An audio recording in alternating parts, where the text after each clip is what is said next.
Okay, so now we are live. I'll close my camera. So we stopped on Wednesday looking at despair, upayasa. Now today we are going to be doing this. So let me give you a background of what is that we are trying to do. Now, in the sutta which I have taken,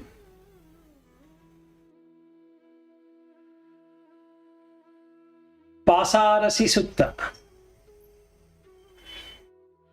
In this sutta, there is one nice phrase put by Buddha on what he was looking at when he went to Alara, Kalama and Uddaka, Ramaputta.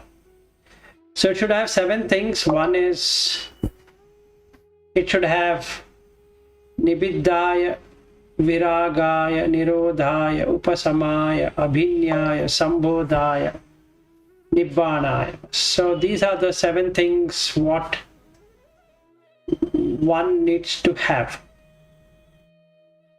So we are today in the sambodhāya. So we are going to explore about the 4 noble truths and experience the 4 noble truths. So that is the objective. Now if we have not properly dealt in any one of them in the sense that nibbidāya, virāgāya, nirodhāya, upasamāya, abhiññāya, in any one of them, if we have not picked up or if we have not properly understood, then the nibbāna, which is without raga, dvesha, moha, might not really happen, but we might get a glimpse of that. So if we were to get into the jhana, what we need to do is the one about upasamāya, where we looked at the 10 immoral deeds, removing them. That is the main thing. And to complement that is abhiññāya, where we are looking that every being is coming into this world because of food. And we can see that, and that's the reason it is called abhiññāya, higher knowledge or higher wisdom, seeing it from a higher plane, what really is happening. And we started our journey into the 4 noble truths, and we are talking about the first noble truth.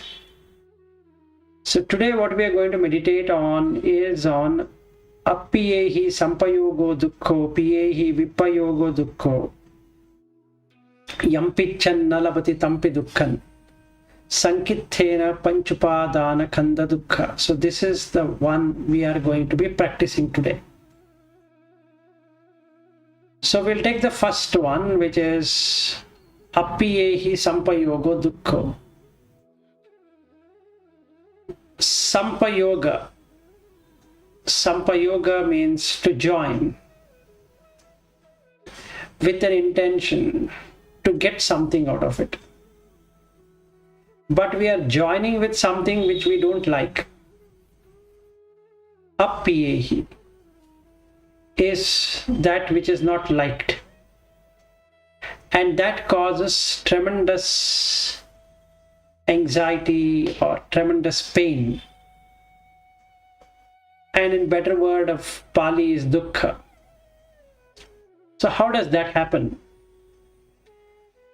So when I am looking at something or hearing something or tasting something, touching something and thinking something, I am not able to change that. I'll give an example. So there is a loudspeaker near my home and they have put a music. The music is something which I can't understand. They have put in a language which I don't know. And they have put it in such a loud way that I'm not able to sit. So this is called abhiññāya sampayogo dukkha. So the pain what I'm getting because of such a sound is not an enjoyable thing for me. So there is pain. So that creates an unwanted, unlovely, unpleasant sensation.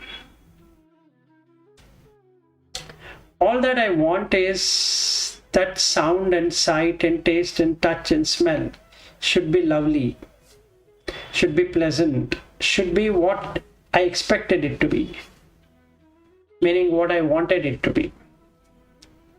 But unfortunately, that's not happened. In the sound, it's not happened. In the sight, it has not happened. In the taste, it has not happened. Like that. And also,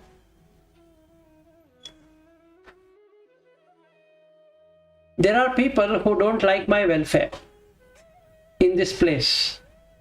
They abuse me. And they don't give me the benefit and comfort and security. So I feel very insecure. And I'm supposed to meet those people, having a meeting, an assembly, having a connection with them, and you have to interact with them. So let's say I'm in an office.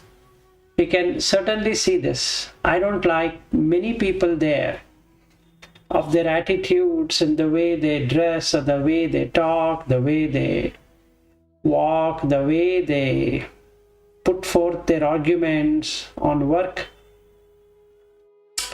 So I don't find comfort, I don't find security. I'm working there for salary, but then a whole of 8 hours I need to spend with these people, which is a real pain. So this is the suffering from being joined with what is not liked. I want to change it. So it's a futile attempt. And that's what we keep on doing. We keep on jumping from one organization to another organization, one role to another role, one partner to another partner, one friend to another friend, one city to another city,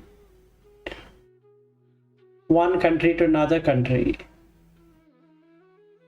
because that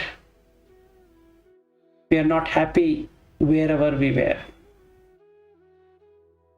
And that's the pain we need to take. Also, we might be changing our homes from one home to another home,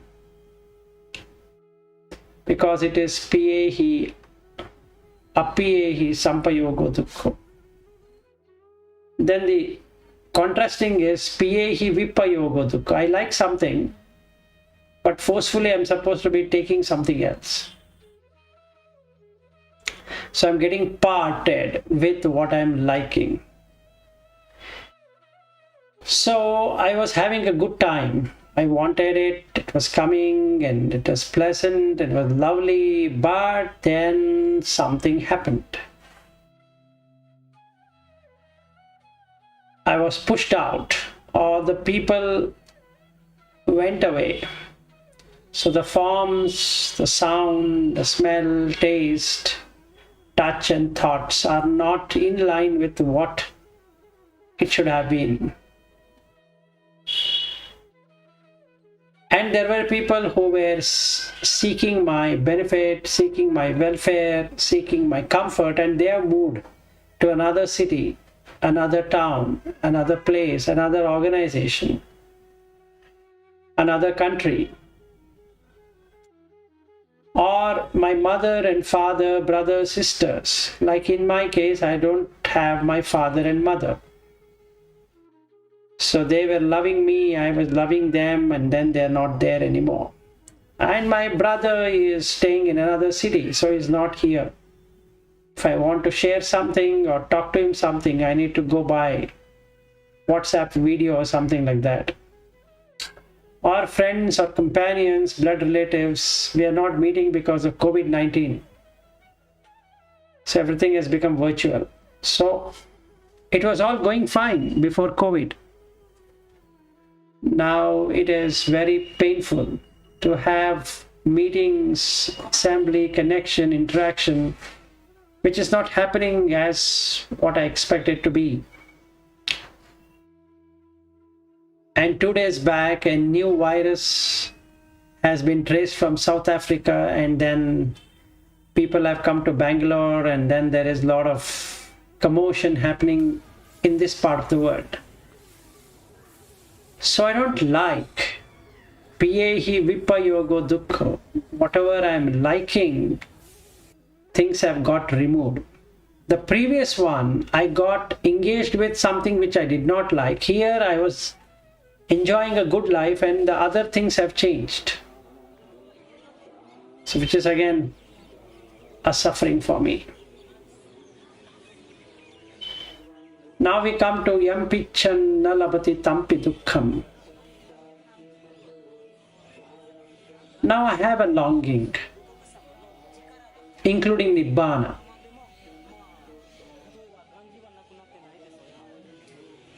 Both worldly longing and out of the world longing, I have a longing. But just by longing, I'm not going to get it. So I had to take the pain. So no pain, no gain. So I need to take the pain to get that.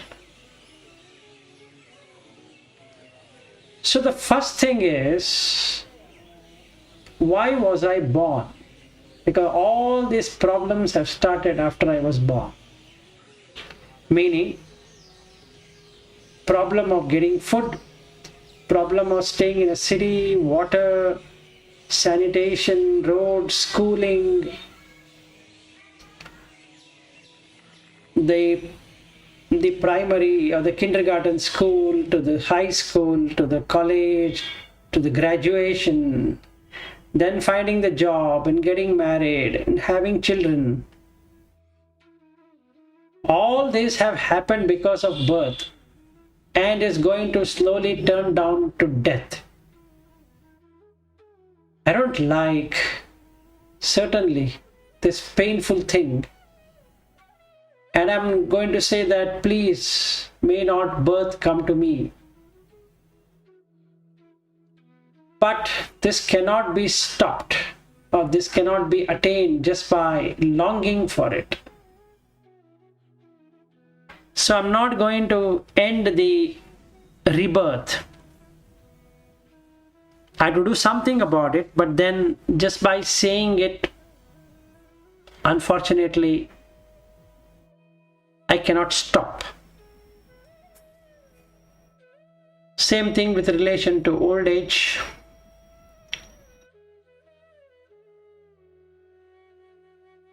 Now,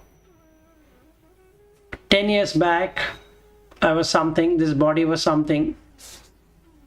20 years back, this body was something. 30 years back, this body was something. And 40 years back, this body was something. That was a good time. No stress, good energy. Now it is filled with responsibilities. So there's getting aged.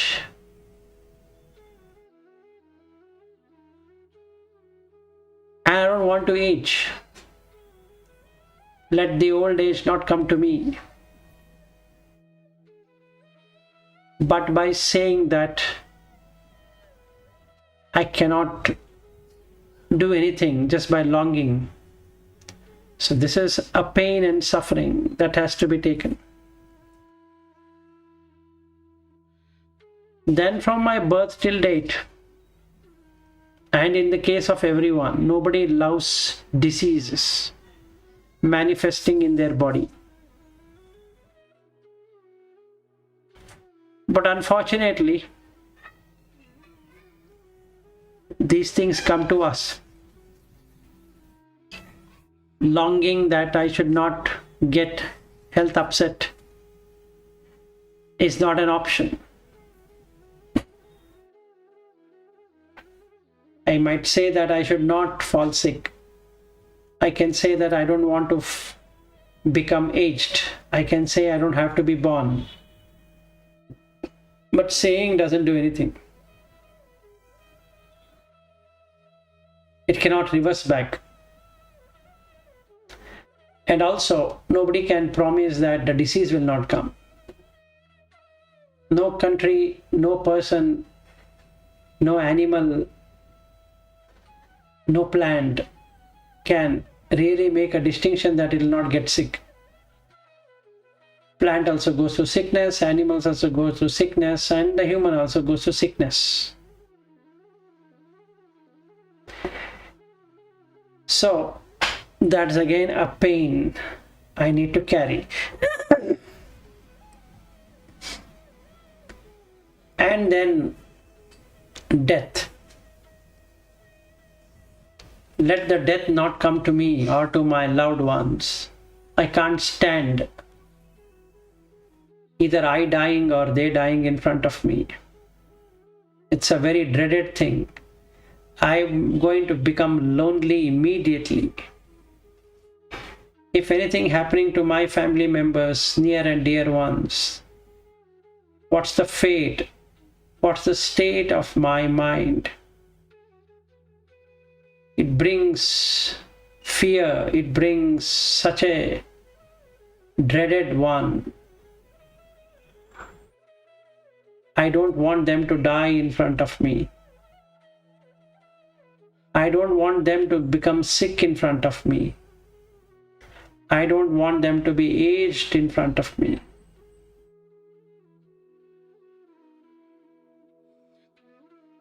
But that longing cannot be sustained. If I die early, they are going to lose me. If they die before me, I'm going to feel really cheated, really bad, really helpless. The interest of life goes away. I don't know why am I still living. What's the point?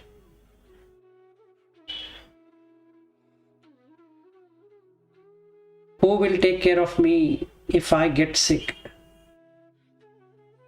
Who will take care of me when I am so lonely in life, in my aged look? How would I spend my time? Who would feed me?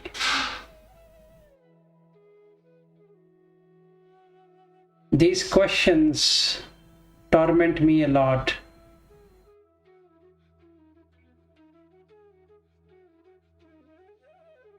But this no death state cannot be attained just by longing for it.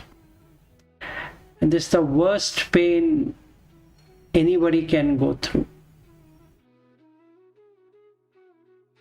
Missing their family members or missing themselves, and the family members sit and cry, remember, and keep on reflecting the time they've spent together.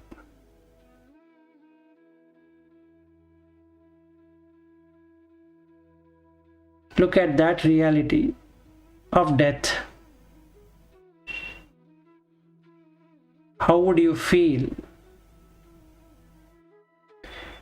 Losing your near ones,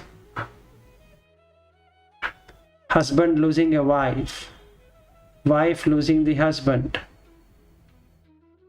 husband and wife losing their only child.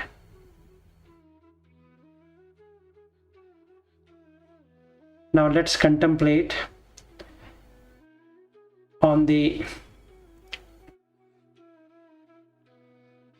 appiyehi sampayogo dukkho, getting associated with things that one doesn't like. Piyehi vipayogo dukkho, getting moved away from things one likes. Empichanna labati tampi dukkham, from birth to aging to disease and death. Just watch. What if somebody close to you dies, which you never expected? And also, what if somebody gets sick, which you never expected?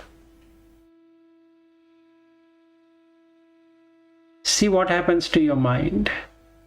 Just watch. Let's do this for 15 minutes.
Now let's proceed further.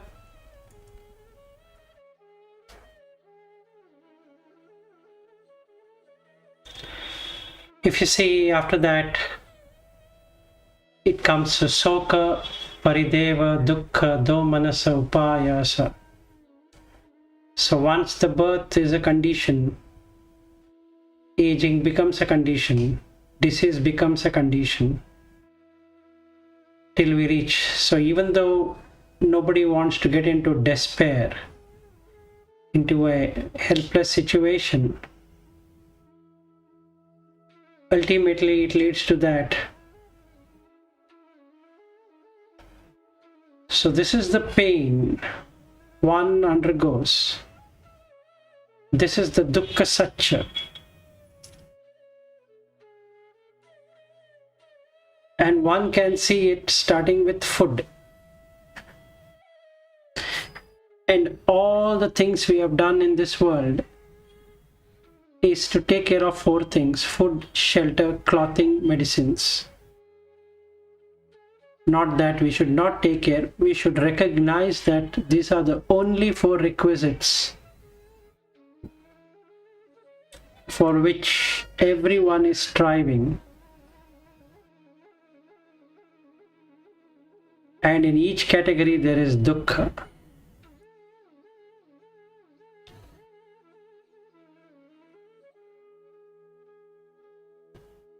So when we see that, it gets to arise to us what is rupa, the form. 5 minutes back to the time of my birth, the form has been changing. And anything that changes leads to dukkha. Because the previous form is removed. The feeling what I had, that feeling went away along with that rupa. The perception that I was young, I was a teenager, I was a child, all that has been gone. I, being an adult, has moved into a middle age, into a middle age crisis and an old age.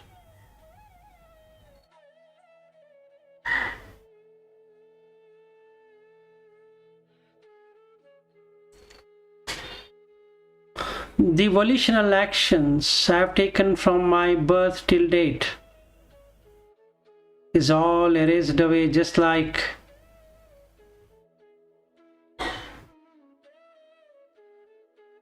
the sand castle what I've built, and the waves come and just pull it and go. I make another sand castle and that is gone.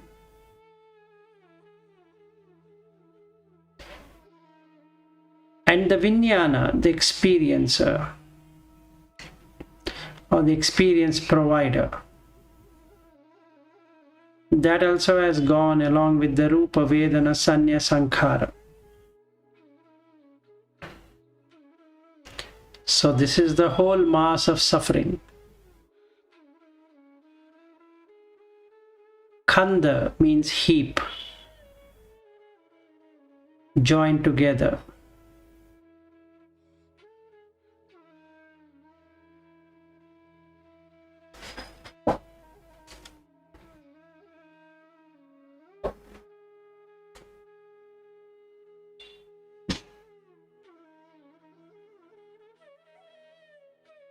So there is tremendous suffering.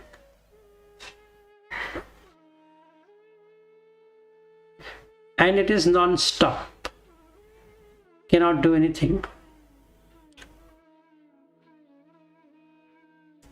Now we will see the reason why this happens. Now we are coming into samudaya satya. What causes this?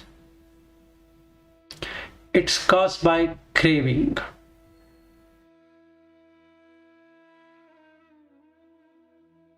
How does it cause? Through creation of the world. When the world is created, it comes with two things: piyarupa, satarupa.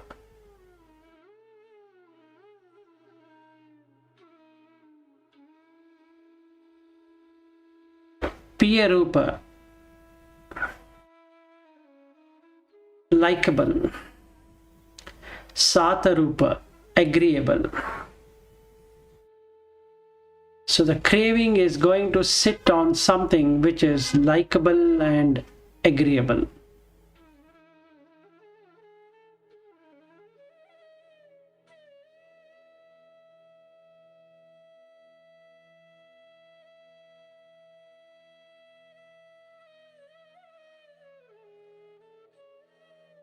Now the first place is chakku, eye. The eyes open the things of the world, and the things itself, rupa.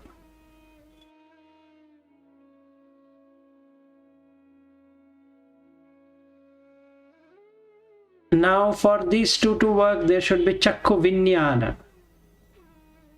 The consciousness, awareness that something is there in front of the eye, and then the contact with that object.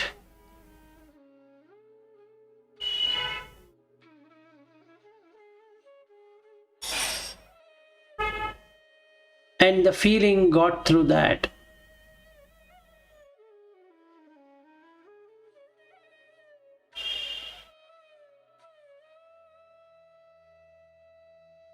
And the perception, what when one gets.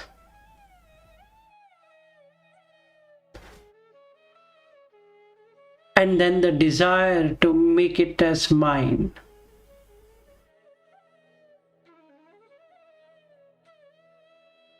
The volitional desire or the volitional action, and the craving for that object to be there all the time, thinking about that object, pondering over the object. This is where the tanha, craving, will be. Let's put an example. With the eye, I see a girl, and the girl comes into the eye as an object.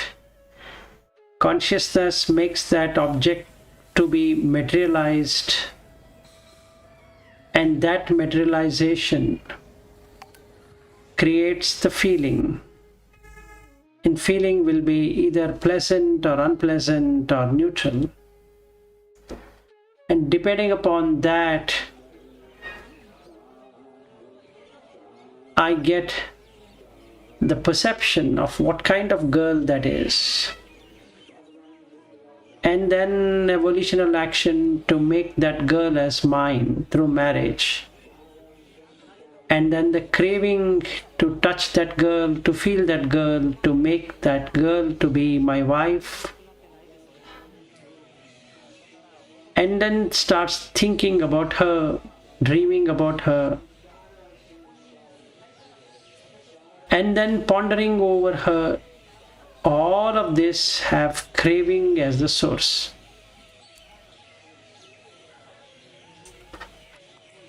Slowly the girl changes to the wife, and now I am attached to the wife.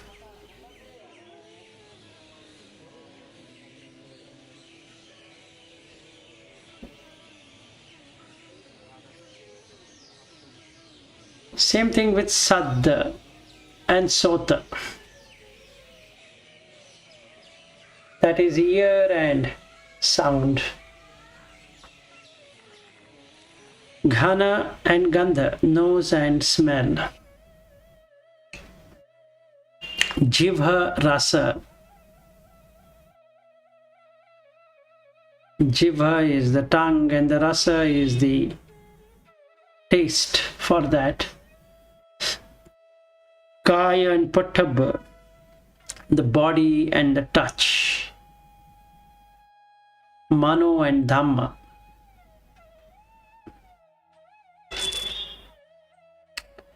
So when I say wife, it has the sight, the sound, the taste, touch, smell, and thoughts. If I say friend, same thing. If I say husband, same thing. If I say an office, same thing. So everything has a craving. If I say a location or a country, same thing.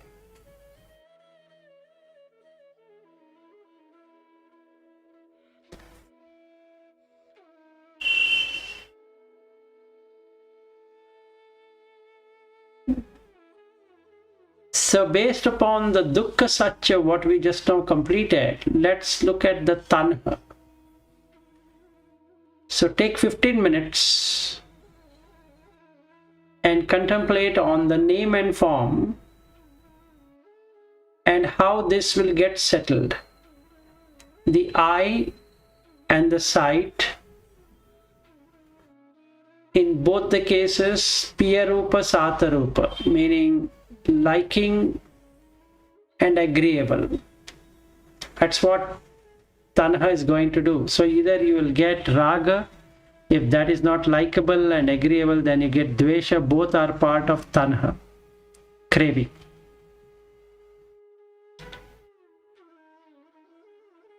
So dissect everything you know by I and the object. Then the meeting of these two is the consciousness, and then there is contact, and because there is contact, then there is feeling, and because there is feeling, then there is perception. Because there is perception, then there is a volitional action to make it as oneself. And because of that, there is tremendous craving to make that object to be there all the time. And there is thinking about that object and pondering over that object. Do that with all the 6 senses. That will give you Chakka 6 by 6, which will immediately show you how we have stored the craving. So let's take 15 minutes and do it.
Now let us come to the section nirodhāya. How does this craving gets abandoned? In the same place, nowhere else. Piyarupam, Satarupam.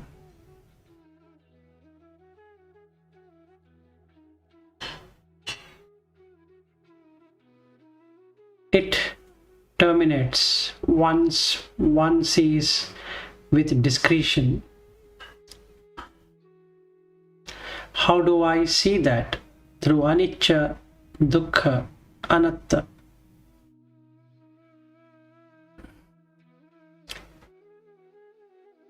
So two things are going to happen. One, nirodhāya. That means it stops to arise. Abhiññāya gets abandoned. So when one sees that the girl is nothing but a collection of 32 parts of the body, nibbidāya, immediately the tanha cannot stay. So wherever it was staying, from that place it will exit.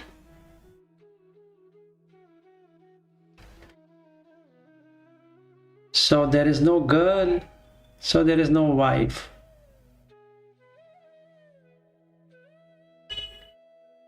Immediate relief.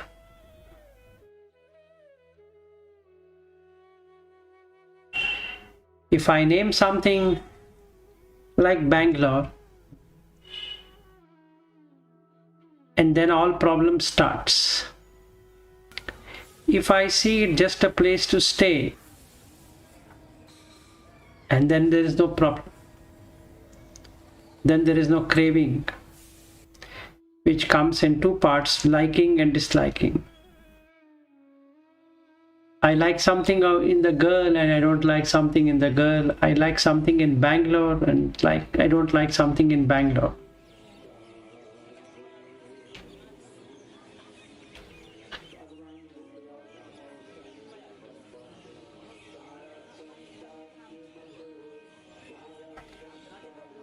This is how one gets rid of craving. So once I see the nibbidāya, virāgāya automatically happens. Nirodha happens. And then upasamāya.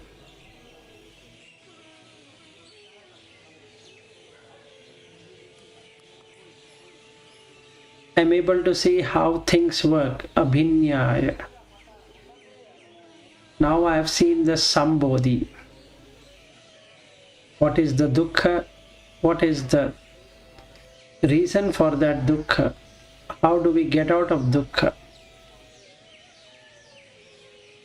So reason for dukkha was craving. Cutting out the craving immediately releases the mind of the burden.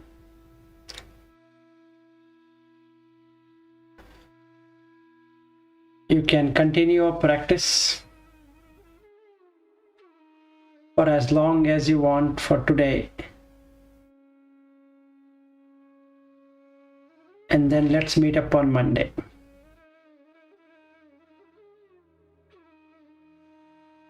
Look at how Chakku and the Rupa, Sota and the Shabda, Ghana and the Gandha, Jivha and the Rasa, Kaya Pottabba, Mano Dhamma, how they interact, which is eye and the form, ear and the sound, nose and the smell, tongue and the taste, body and the touch, mind and the Dhamma.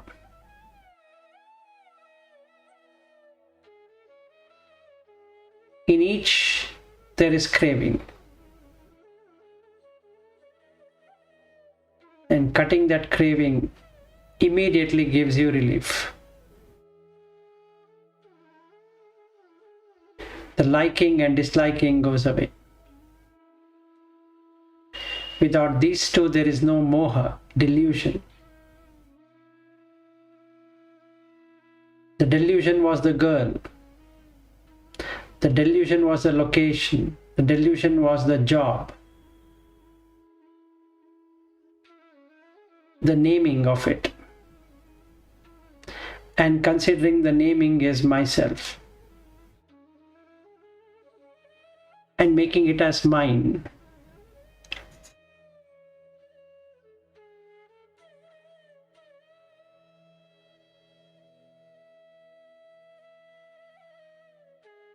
Observe this, penetrate, and that is what vipassana is all about. You can now penetrate using nibbidāya, virāgāya, nirodhāya, upasamāya, abhiññāya, sambodhāya, and you will get nibbāna.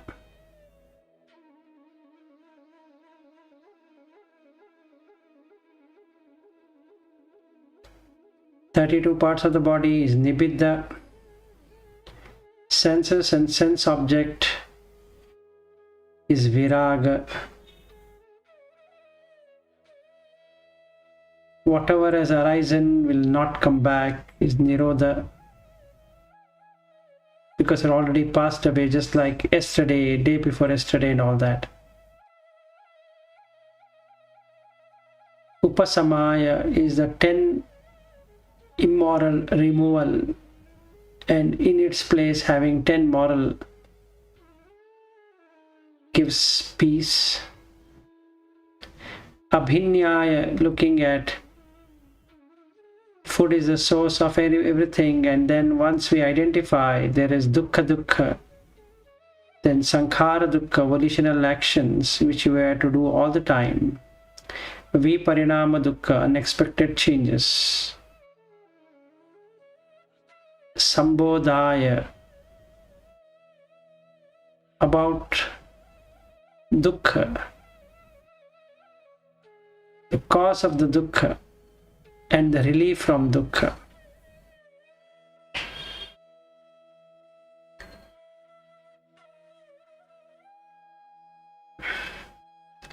Contemplate in this way and you would achieve nibbāna.